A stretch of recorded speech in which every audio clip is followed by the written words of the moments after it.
Hello, community.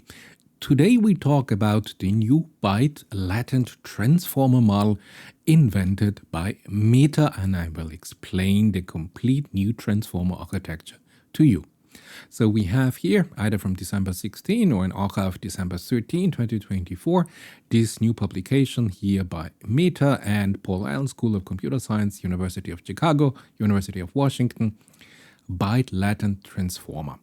And this Byte Latent Transformer is here a beautiful new idea to go without a specific tokenizer. So, a tokenizer-free architecture. Let's have a look why we need a tokenizer in the classical transformer. Let's say I have, as a training data set for my pre-training of my large language model, 1 billion sentences here for the classical transformer. Then I build my tokenizer. The tokenizer learns here from the pre-training data set, and let's say we go with BERT, and it has a hard limit of the number of tokens per sequence of 512. And BERT learns here what are the important semantic contexts, what are the important words, what is special in this semantic training data set. And it builds a vocabulary. So we have now a vocabulary here. The text is divided in separate tokens, and each token gets here numerical ID because we need IDs to calculate here matrix multiplication and whatever. And then if we have the vocabulary that is specific to the pre-training data set and specific to the choice of the tokenizer, then we can start with the pre-training of a transformer. And this is beautiful. Now, given that this pre-training text might be complex, might be in theoretical physics, or you go with organic chemistry, you can modify your vocabulary size if you do it yourself. For example, if I go with organic chemistry, I have a vocabulary size of 30,000 different vocabulary items. Great. Now, just to show you here in the classical case, let's say we have a sentence, hello and welcome to the world of science. Now, the token, if you take here a simple tokenizer, you have here the tokens now separated here in individual tokens. Great. And the tokens have, as I told you, an ID. And this is here the token ID that we have here, a unique identifier for each token. Great. So you see, this is a kind of a coherent development that we start with a specific pre-training dataset, let's see in the English language, on the domain of organic chemistry. We built here a specific tokenizers. We have more than 50 tokenizers in currently. We have here a size, a mightiness of the vocabulary, and then we start with the pre-training, and then we have the fine-tuning and whatsoever. If you want to learn more about this, I have here if you want a word piece tokenizer, or we have here how to build your own byte pair encoding tokenizer from scratch here with the complete code. Or if you want to apply this to a different scientific domain like theoretical physics, I show you how you can do this. And if you want to have here overview, this is the video for you, where I show you have a corpus of text. We just had this. Then you choose a specific tokenizer specific to your task. Then you train the tokenizer on your text corpus that you have, and you get a specific tokenizer for your text corpus, and you have an optimization how a large language model will separate the semantic word pieces or sub-word pieces or characters. So easy. The job of a tokenizer is a normalization, a pre-tokenization, a model that we apply like byte pair encoding or word tokenization, and a post-process. And you see here how our human sentences changes here with the tokenizer. Now imagine we do not have a tokenizer, then the thing is real different. But let's analyze this. So I've showed you here from a very strange sentence here. This is from here the Game of Thrones. This is a person called Daenerys Targaryen or whatever is in the Game of Thrones. And Game of Thrones is a fantasy epic by George R.R. Martin. Now, the tokenizer, if you take here the byte pair encoding tokenizer, does here separate our human sentence into those separate tokens, given its specific training data set and whatever. Now, this what we call a patching scheme. So what patches are constructed differ here in quite a lot of ways if we have different tokenizers. But we also can have patching scheme here that group bytes in different way, because every alphanumeric character can be represented as in a byte representation. So as you can see here, this is our BPE. And now let's jump to the result. I want to explain this here, understanding here, having read the complete documentation, everything. I want to show you now what is this new entropy calculation. So where we calculate here the entropy of the next byte in a latent patch representation. What does it deliver? And you have it here. So here you see the end result of this complete new transformer implementation, and we have now a patching scheme of different groups of bytes here. Now we have here the new result, and you see this is it. So if I have the same sentence that I have here, my byte pair encoding, now with the new entropy, if you want, patches, I have here, I would say, different patches, different subsets here of bytes taken together in a patch. For example, you see that here the name George R.R. Martin that was separated in byte pair encoding here into separate tokens.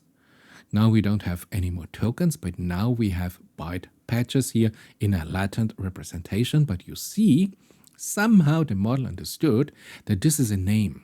Depending on the pre-training, depending here on the training here also of the main transformer architecture, this model says, okay, I got it, this is a name, and therefore this is only one, not one token as it would be up here, but this is now one latent patch that I have here, a vector space representation. Great. Let's come now to the details. So this is now my sentence. Daenerys Targaryen is in Game of Thrones, a fantasy epic by George R.R. Martin. And you see for each single character, for each single letter in our human sentence here, we calculate now here the entropy of the next byte. So you see more or less how this new transformer BLT structure is thinking. The entropy you have here in the blue line depending on the location where we are. And then, as you see, we have here a red threshold.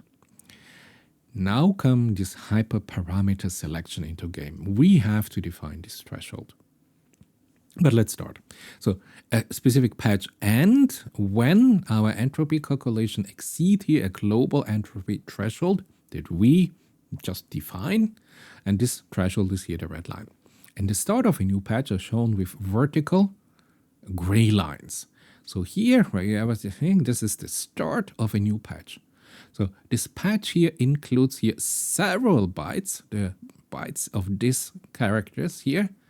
And then here starts a new patch, and then here starts a new patch, and here starts a new patch. So you see, for the name example, let's have this. It is not able to really identify here that the G belongs to the name George R.R. Martin, that this goes together. This was not able for the system to find that this here is belonging together, but never mind.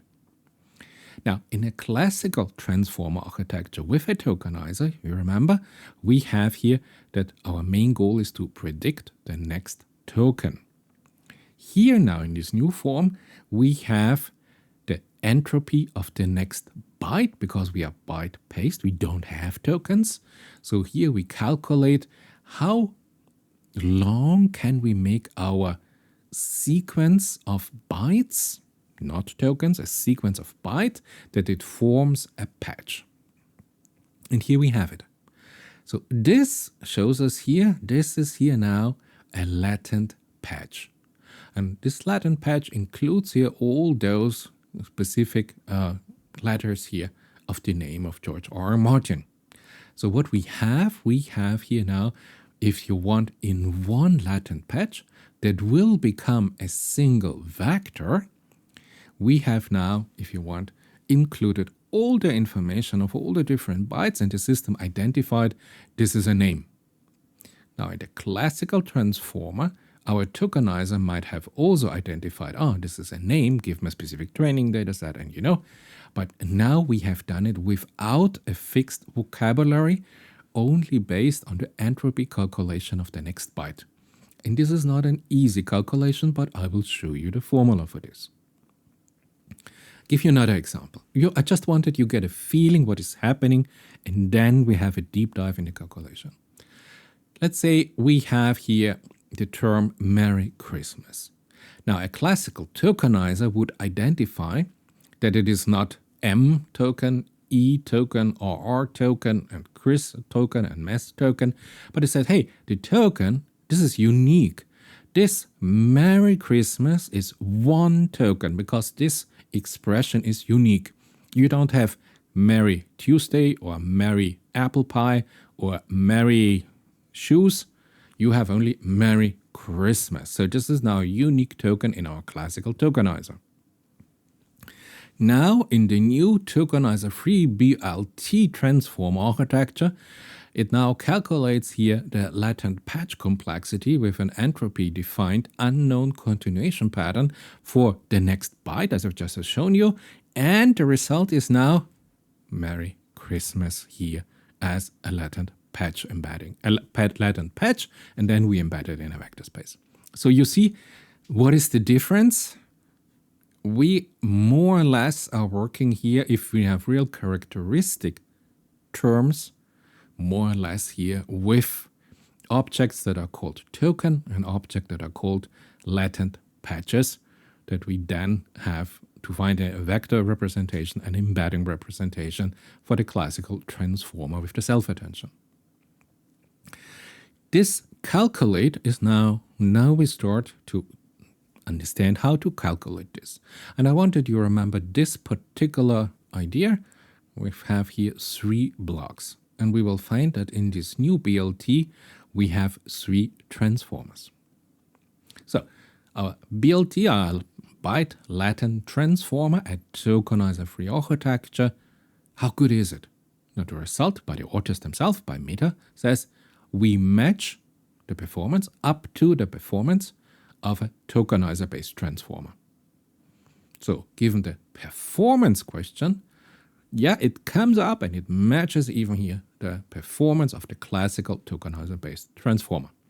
Not better, but yep, almost. Now, in the old case, our tokenization has previously been essential because we also know how to do here the conversation to bytes here, but directly training our large language model on byte is really prohibitively costly at scale due to the long sequence length. If every single byte becomes a vector representation for the transformer input. So now you understand why this new idea, instead of having single bytes that become vectors, we have now a patch of bytes, multiple bytes together, calculated by the entropy that defines the boundary of a latent patch for a specific representation. And this boundary defines, no, not the token, but the latent patch dimensionality in, you understand what I mean.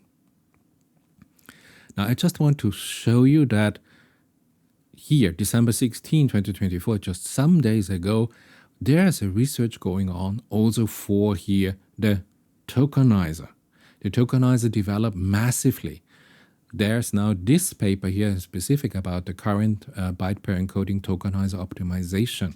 And they show here with extensive experiment, they can find an optimal BPE configuration for the tokenizer that also reduces significantly the number of tokens that are fed into the main transformer, and therefore we have less computation to do, and therefore we are faster, cheaper, and maybe even better if we have now all the semantic complexity now into one token, given the specific task and the specific domain knowledge and the specific grammar and the specific syntax and whatever.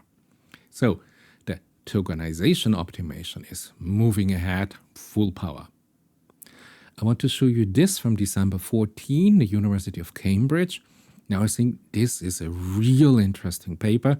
This is also about tokenization.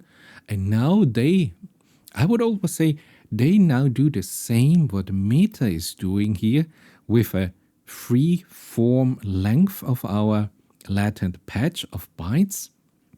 They call it a dynamic tokenization for LLMs, and we even can do a retrofitting.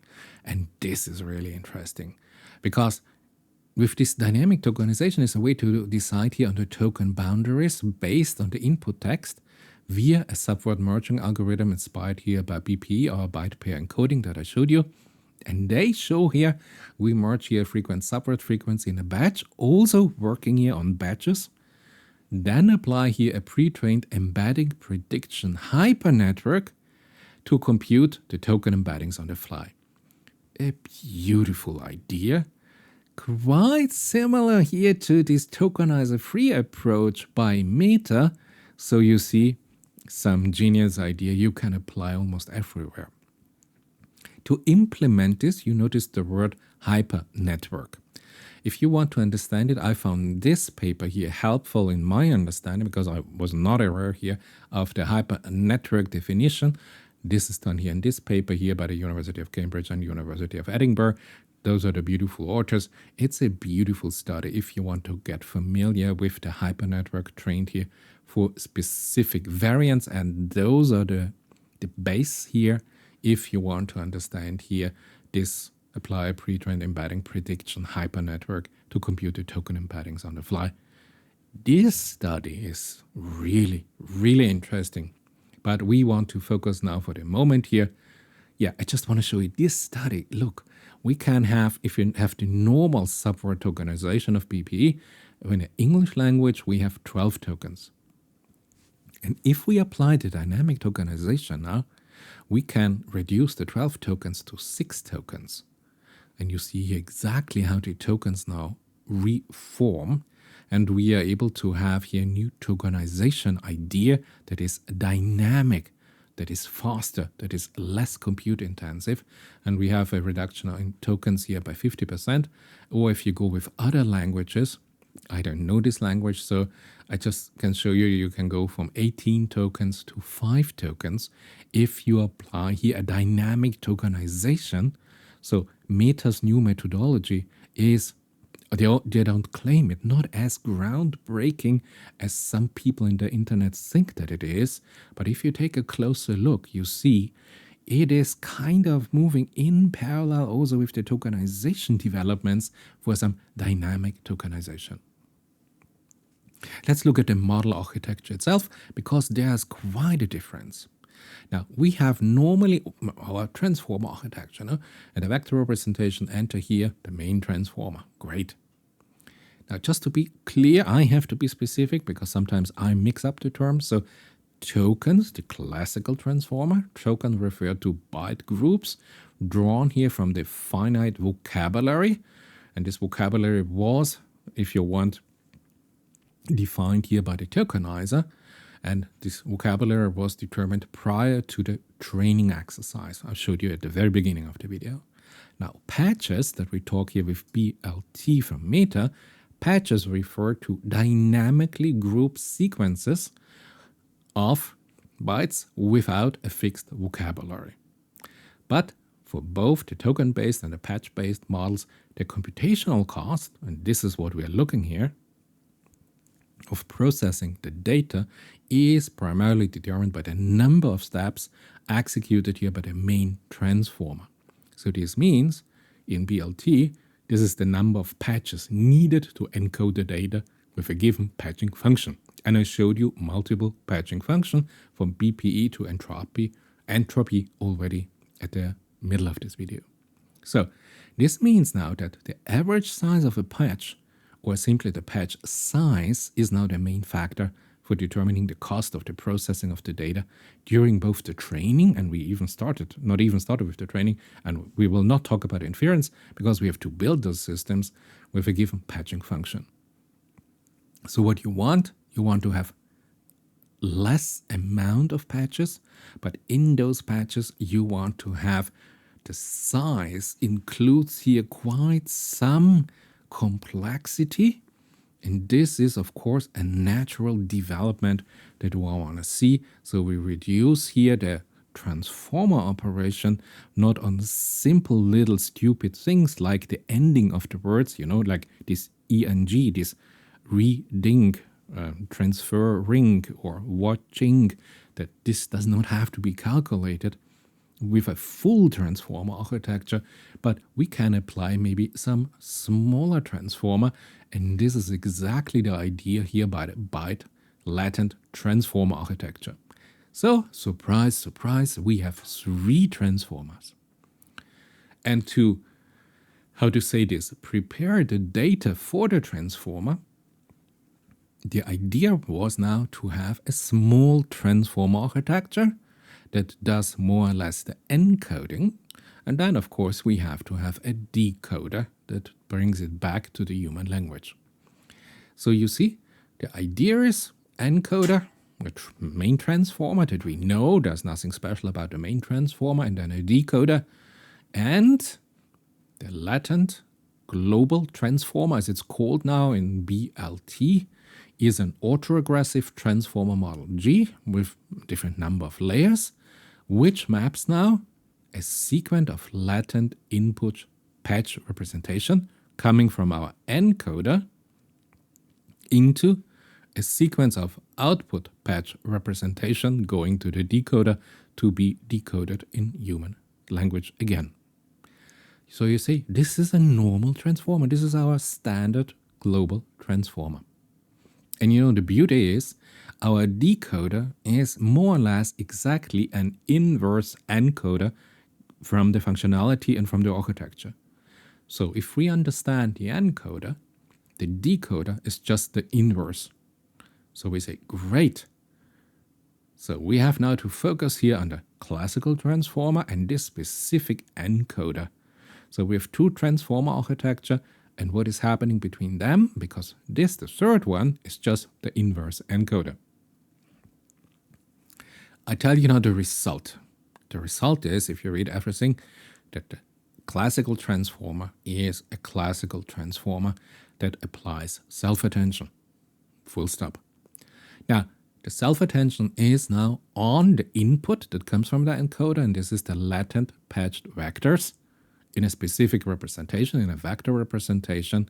And what is happening is here, in this classical transformer, we compute the global attention. This is our self-attention network in full operation. So for the function, we have here the global attention, and you might say, okay, and where is the local attention? Surprise, surprise, it will be here in this smaller transformer architecture.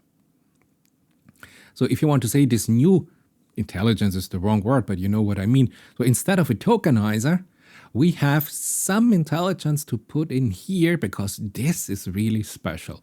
And this, the decoder, is just the inverse operation. So whatever we understand here, we just have an inverse here. And this is our classical transformer for the global attention of a self-attention mechanism. And we have an input, the latent patched vectors in a specific representation. Now since I already told you the result, you know exactly what the encoder is doing. The encoder is doing exactly this, what I showed you, what we already went through.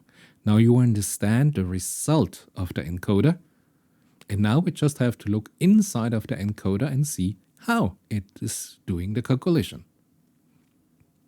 So, main focus here on the local encoder. We have here the transformer and the decoder. And now the authors tell us, and this is a screenshot from the original study, we train now a small byte-level autoregressive language model. So we have an own separated language model on the training data of the BLT transformer and compute now the next byte entropies under the distribution over a byte vocabulary. So this is a simple form to compute here the next byte entropy. We know the next byte entropy because we have seen it here in this form. This was here the blue line where I showed you for each single character. The next byte entropy can be calculated by this formula. So now we understand in a specific sentence how we can calculate here the next byte entropy with this formula. And then I already showed you this. Given that this defines over a specific threshold that a new patch starts, so a latent patch starts, And this latent patch is here now, found in a new vector representation. It becomes now a single simple object that is now the input to the transformer. So you see all the complexity that this name of George R. R. Martin might semantically inherit is now simplified in this latent patch representation, and it builds a vector, and a vector is here, as always, the input to our transformer. So you see all that was done here by the tokenizer to find the boundary of the tokens given a human sentence. Now this is done by calculating the next byte entropy and therefore defining then a specific threshold depending on the complexity of your pre-training data set. And then we have, I would not say the same thing, because, token is not a patch here, but you understand that this is now the mechanism that brings us here also an exact calculated latent patch. And the boundaries of the patch are defined here by an entropy function of the next byte. Now you might say, but this depends heavily on the hyperparameters of our autoregressive language model. And it depends heavily on the training data. And it depends heavily how we have some other parameters that we have to adjust to come to a good result, quotation mark, yes. There's a whole complexity how to optimize a language model is now hidden in this local encoder. But you know what? It even gets better, because it is not as simple as you might think.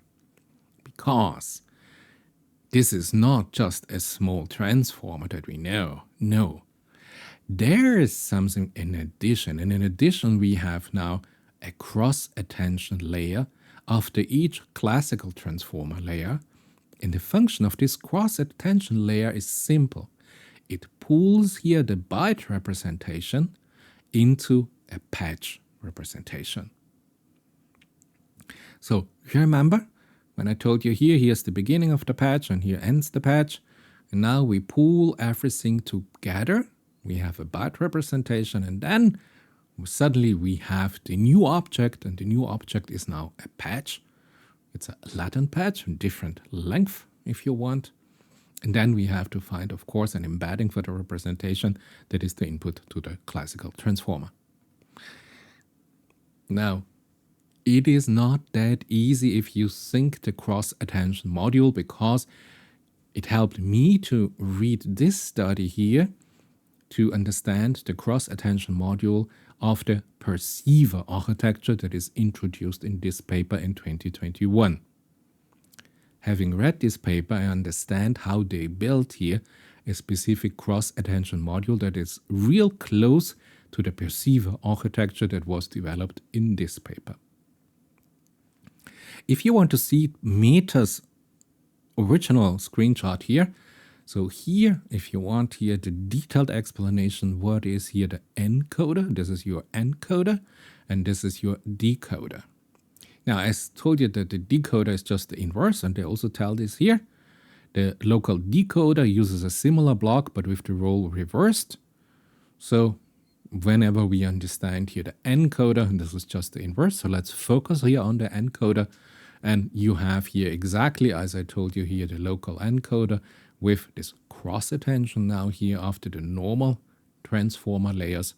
And you see we have then a new representation, and the transformer itself here is not in the an element individualization here by Meta, but you understand this is just, imagine the transformer is the engine of a car. The encoder, the local encoder, is, if you want, the turbo. It compresses the incoming air, and this compressed air is then the new input to the main engine, the transformer. And now the transformer gets more air, it has more power. So this is, if you want, our local turbo. Okay. But, of course, it is even a little bit more complicated. because there's another layer to it. It is not simply a transformer layer. And now you have to remember, if you have seen my videos on the sentence transformer, on the BERT architecture, on the sentence, on the S-BERT architecture, we had a problem. We had a problem that this layer were not allowed to look at future tokens.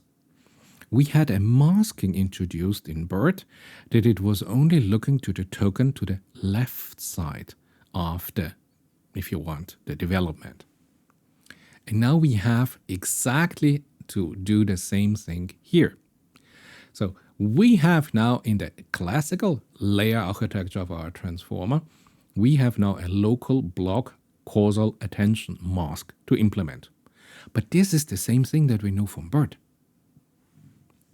So this means each byte now attends now to a fixed window. Remember this window size we had, this shifting window size of preceding bytes only. So only the bytes that preceded here the specific byte where we are standing, you are only allowed to look, if you want, to the left, to the historic bytes. You are not allowed to look into the future byte development because we wanted to have the local attention. So this is also now happening in parallel. And you know that this encoder can also have here multi-head architecture.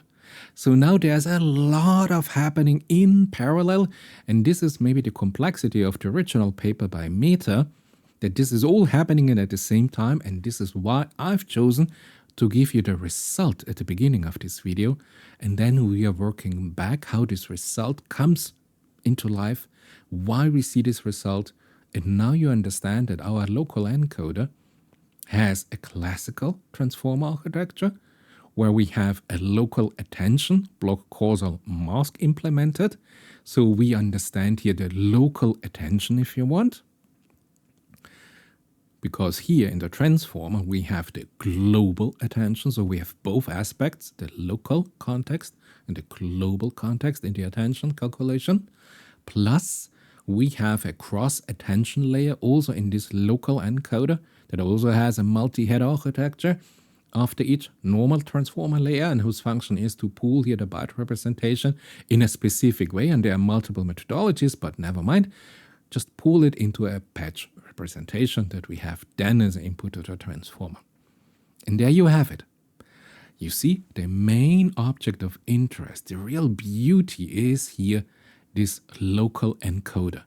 Imagine, it has kind of a self-attention mechanism that is focused here on, if you want, of the left side of all the preceding bytes that we want to understand and learn.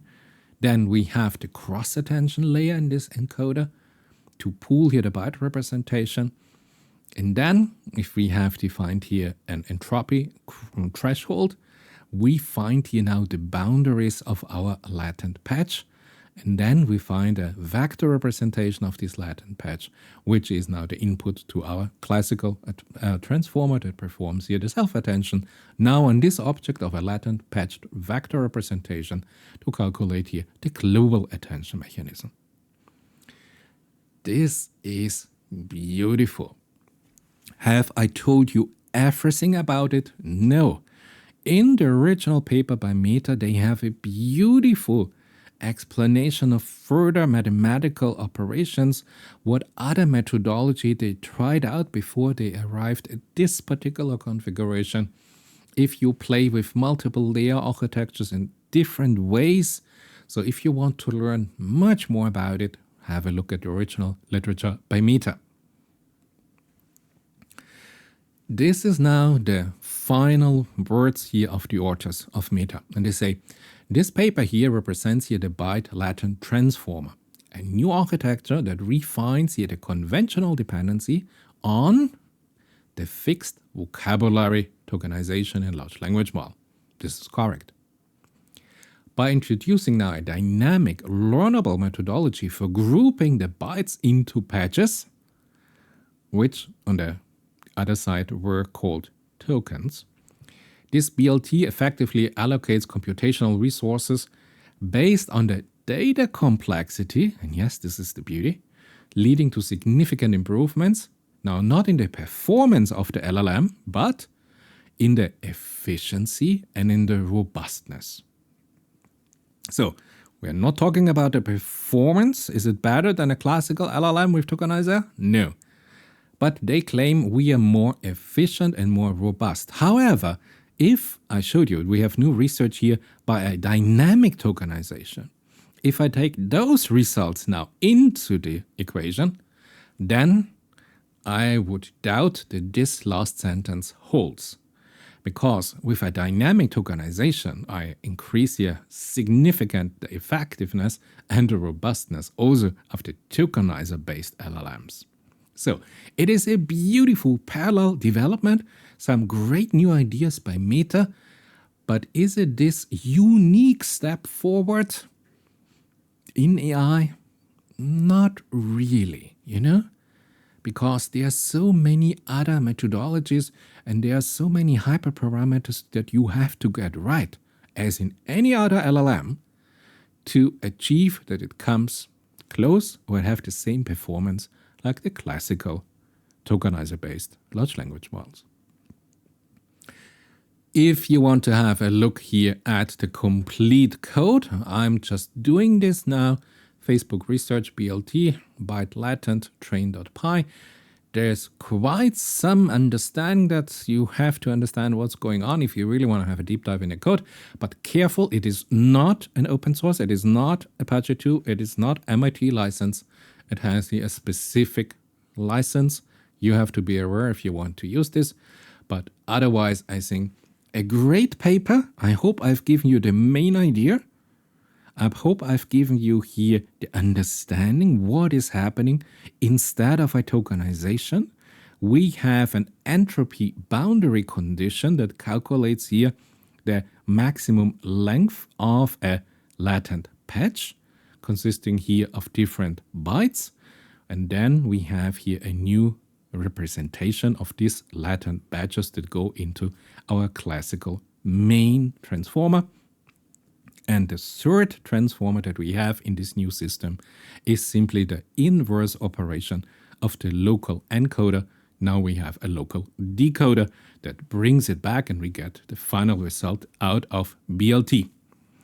This is it for today. I hope you enjoyed it. It would be great if you would become a new subscriber, and I would see you in the next video.